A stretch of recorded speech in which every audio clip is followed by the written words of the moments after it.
Picture yourself arriving at the gym having eaten absolutely nothing. No breakfast, no snack, no pre-workout drink, and no protein bar on the way there. Just your body, your workout, and an empty stomach. For many people, that idea immediately feels uncomfortable. It sounds risky, unhealthy, or even reckless. After all, most of us have been told the same thing for years. If you want energy, you need to eat first. Food provides fuel, and without fuel, performance should suffer. That message has been repeated so often that very few people ever stop to question it. But there's something important that often gets overlooked. The meal you eat right before exercising is not actually providing the energy for that workout in the way most people imagine. Once you understand how the body truly creates and uses energy, your perspective on fasted training can change dramatically. One of the biggest misunderstandings is confusing the feeling of energy with the actual source of energy. When you eat before a workout, your body responds to the expectation of incoming calories.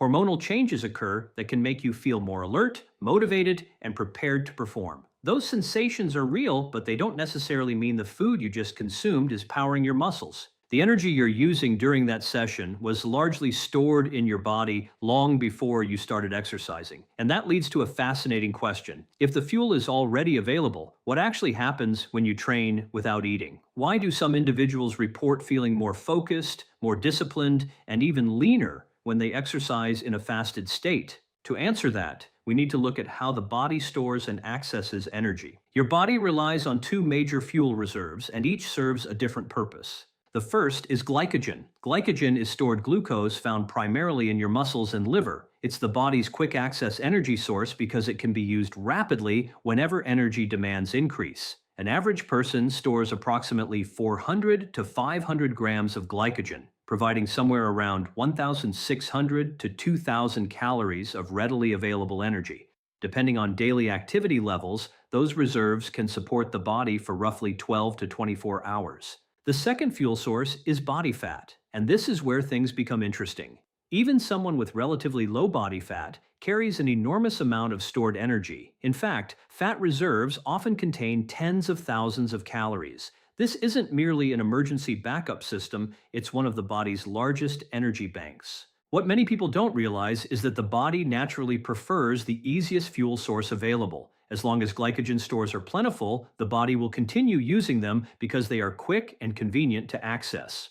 This doesn't mean fat is undesirable. It simply means glycogen requires less effort to utilize. When food is constantly being consumed throughout the day, the body rarely needs to depend heavily on stored fat. As a result, it gets less practice using fat efficiently. Over time, this can reduce metabolic flexibility and leave some people feeling as though they must eat before every workout, even when significant energy reserves already exist. This is where a common fitness belief begins to unravel. Many people assume that eating before exercise sends fuel directly to the muscles for immediate use. Human physiology doesn't work that way. After a meal, food typically remains in the stomach for several hours before it is sufficiently broken down and moved into the small intestine.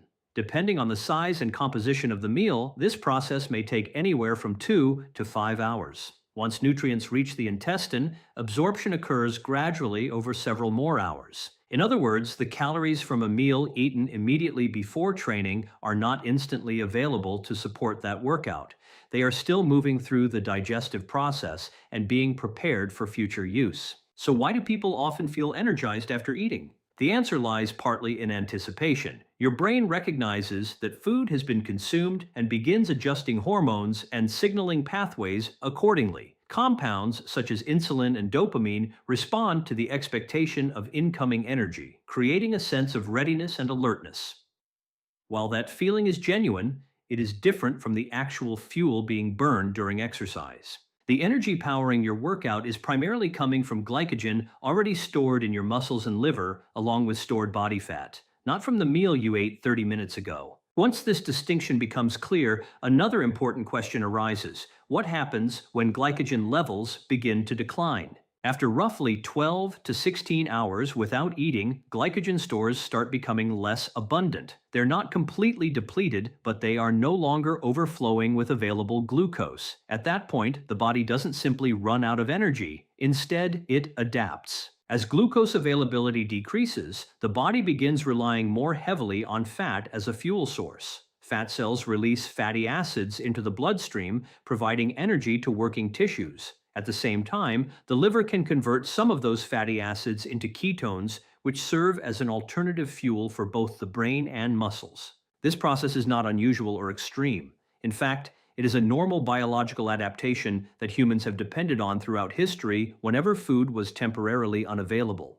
The ability to transition smoothly between burning glucose and burning fat is called metabolic flexibility.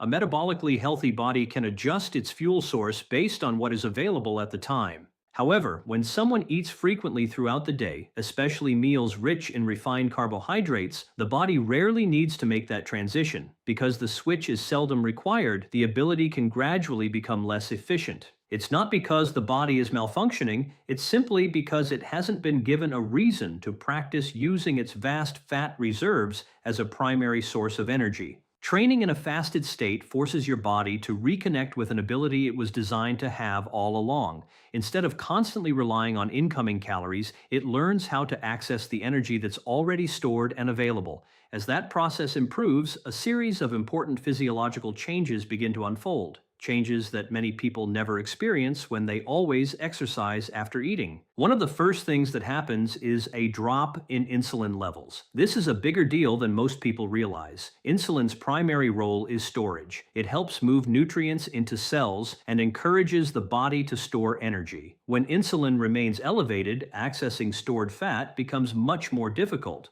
But when insulin levels fall, fat cells become far more willing to release their stored energy. Because no new carbohydrates are entering the bloodstream during fasted exercise, insulin stays relatively low. This creates an environment where fat can be mobilized and used more efficiently as fuel. Research has repeatedly shown that performing aerobic exercise in a fasted state can significantly increase fat burning compared to doing the exact same workout after a meal. This isn't about mindset or motivation, it's a measurable biological response. At the same time, another important hormone begins to rise, growth hormone. Growth hormone serves several functions, but two of its most valuable roles during fasting are encouraging fat release and helping preserve lean muscle tissue. Fasting naturally boosts growth hormone production. Exercise does the same. When these two conditions occur together, the effect becomes even stronger. Studies have found that growth hormone levels can increase dramatically when fasting and exercise are combined. This helps explain why many people are surprised to discover they don't automatically lose muscle while training fasted. In many cases, they maintain their muscle mass and improve body composition at the same time. From a survival perspective, this makes perfect sense. Your body views muscle as valuable tissue. Muscle allows you to move, work, hunt, gather, and respond to challenges. When energy becomes limited, your biology doesn't immediately begin breaking down muscle for fuel. Instead, it activates mechanisms designed to protect muscle while drawing energy from fat stores whenever possible. This isn't some hidden trick of human physiology, it's part of the body's natural operating system. Once you understand how these hormonal responses work together, fat loss starts looking less like a constant battle and more like a process your body is already prepared to support. While these hormonal shifts are taking place, another important improvement is happening beneath the surface.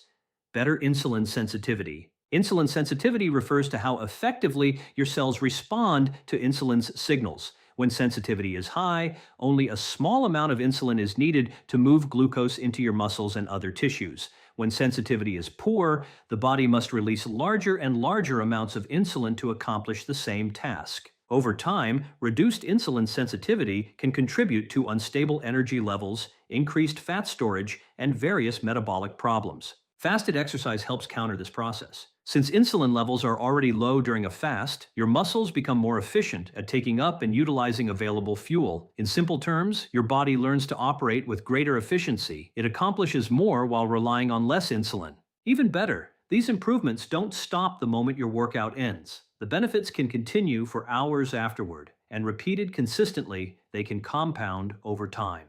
Many people also notice significant improvements in mental performance when exercising fasted, and there are biological reasons for that as well. As fasting continues, the liver begins converting fat into ketones. These molecules can cross into the brain and serve as a stable, efficient energy source. Unlike the rapid ups and downs that sometimes accompany glucose fluctuations, ketones often provide a more consistent fuel supply. As a result, many people report feeling more focused, mentally clear, and emotionally steady during fasted training sessions. Exercise and fasting also stimulate the production of BDNF, a protein strongly associated with learning, memory, cognitive function, and long-term brain health. At the same time, levels of norepinephrine increase. This neurotransmitter plays a major role in alertness, attention, and mental readiness. When all of these factors combine, the enhanced focus many people experience begins to make perfect sense. Your brain is responding to a state that human biology has recognized and adapted to for thousands of years. In fact, there's a strong evolutionary explanation for why fasted exercise often feels surprisingly natural. For most of human history, food was never guaranteed. People didn't wake up, eat breakfast, and then decide whether they had enough energy to be active. They often had to be active first in order to secure food later. Finding food required movement, hunting required movement, gathering required movement, traveling required movement. All of these activities frequently occurred before eating. If humans became weak, sluggish, and incapable whenever food wasn't immediately available, survival would have been nearly impossible. Instead, evolution favored individuals who became more alert, resourceful, and capable during temporary periods without food. Those adaptations helped our ancestors survive, and those same biological systems still exist today. Your body doesn't automatically interpret a short fast as an emergency. Instead, it recognizes it as a signal to mobilize energy reserves, sharpen awareness, and protect important tissues. That's why fasted performance isn't some modern fitness trend. It's a capability deeply rooted in human biology. Of course, understanding the science is only part of the equation.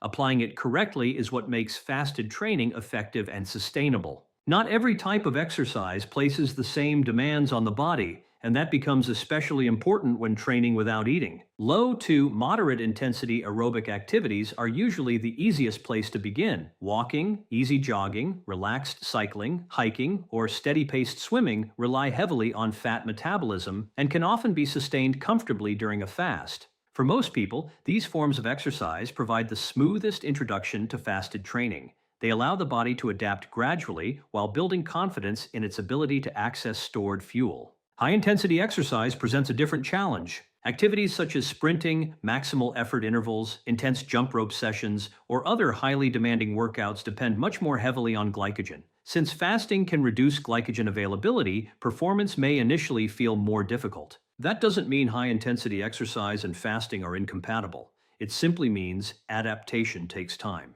Research suggests that after several weeks of improving metabolic flexibility, many individuals can perform demanding workouts effectively even when glycogen stores are lower than usual. The key is allowing the body enough time to make that transition. Trying to force adaptation too quickly often creates unnecessary frustration. Patience is what allows the process to work. Weight training sits somewhere between these two extremes. Many people successfully lift weights while fasted and experience excellent results. Elevated growth hormone levels help support muscle preservation during training, which can be beneficial. However, what happens after the workout becomes particularly important. One thing that should never be overlooked is recovery. Your workout may be finished, but your body's repair process is only beginning. Muscle tissue requires amino acids from protein to recover, rebuild, and grow stronger after training. If you exercise in a fasted state and then continue delaying food for an extended period afterward, you're withholding some of the key building blocks your body needs for proper recovery. Fasted training can be highly effective, but recovery nutrition still plays an important role in supporting long-term results.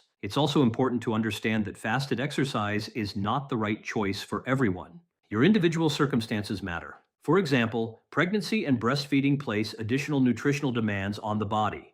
During these stages, meeting those requirements should take priority over experimenting with fasting protocols. Individuals with a history of disordered eating should also approach fasted training carefully. In some cases, it can strengthen unhealthy behaviors and thought patterns. Professional guidance is strongly recommended before considering it. People living with type 1 diabetes, as well as those who rely on insulin therapy, need to exercise extra caution.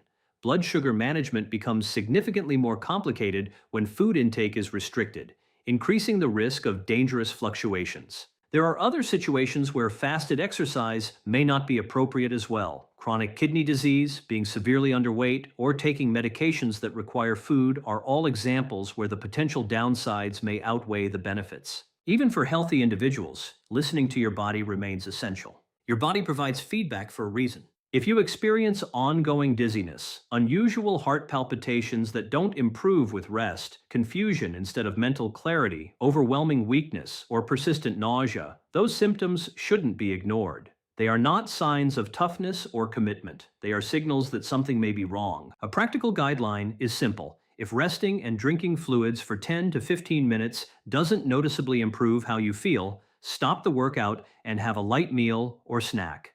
Fasted exercise should feel manageable and controlled, not like a punishment. When all the evidence is considered together, the bigger picture becomes much clearer. Training while fasted is neither reckless nor extreme. It's not reserved exclusively for elite athletes, fitness enthusiasts, or people chasing the latest health trend. It's simply a tool, and like any tool, its effectiveness depends on how and when it is used. The human body was never designed to require a constant stream of food every few hours just to function properly. It was built to adapt. It was built to access different fuel sources when conditions change. And it was built to protect critical tissues while drawing energy from stored reserves when necessary. Fasted exercise encourages your metabolism to reconnect with those natural abilities. That doesn't mean everyone should immediately start training on an empty stomach. What it does mean is that you can now make a more informed decision.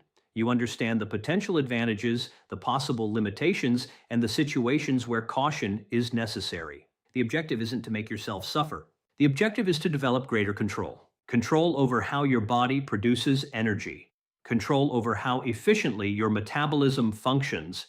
And control over the daily signals that influence your health, performance, and body composition. So now I'd like to hear your perspective.